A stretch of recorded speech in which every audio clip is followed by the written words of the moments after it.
our military analyst. Sean Bell is with me in the studio for more. Hi, Sean. Good afternoon, Bell. Let's start with BAE Systems. They've provided weapons to the Ukrainians before. Why the decision to provide more, and what kind?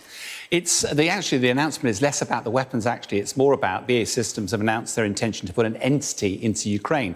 Now, that could be nothing more than an office and one person, but Kremlin has responded pretty aggressively to this. But if you look behind the headlines, as ever with this, Ukraine has been embarked on this war with former Soviet Union weapons and kits, which are substandard to Russia. They're older, they're less capable, and the West has provided a lot of very high-tech Western weapons, but those supplies are limited. Eventually, they're going to have to find another way of providing them. The West is also looking to provide F-16 fighters, which is the next generation as well. And at some stage in the future, somebody's got to get Ukraine onto its own feet, so it's got its own indigenous capability. The challenge is, will that be back to former Soviet Union kit, or will it be Western kit?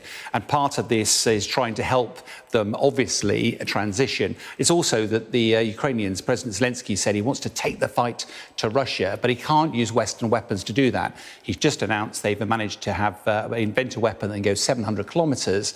But of course, BAE Systems, if they bring some of their expertise to add to the innovation that Ukraine's obviously got, that could be a compelling formula for the battles ahead. And of course, the cost of that will be a conversation for another day. Let's first of all talk about this meeting, this expected meeting between President Putin and President Erdogan. What can we expect from that? Meant to be on Monday. We don't know much about it, to be brutally honest. There's been speculation that talks about peace. That looks incredibly unlikely. Neither side in this conflict seems anywhere close to negotiating for peace. What does look much more likely is around the grain deal, because whilst President Putin walked away from that grain deal very recently, and he's destroyed a lot of the infrastructure in Ukraine, the Russians are the #1 exporter of grain in the world. They've also want to export a lot of their fertilizers and stuff like that. So it's actually will be both their interests to come to some sort of deal again. It looks likely that'll be on the agenda. OK. And then finally, I know you've got some more detail for us on planes, your favourite topic. I know that. This one is from some damaged Russian planes. There were some questions around whether these had been damaged or not by Ukrainian drones.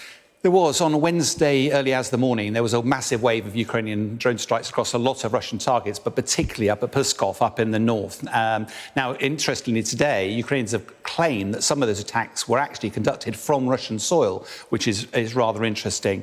But at the time, the Ukrainians claimed that they destroyed 4 aircraft, these IL-76, these really big Russian aircraft.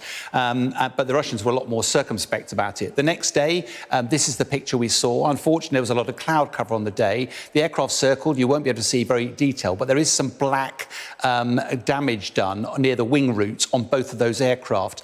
But when we looked at today's satellite image, which we've actually seen, the sun has come out, it's a lot clearer. Suddenly now you can see 2 areas where there's the destruction of 2 aircraft.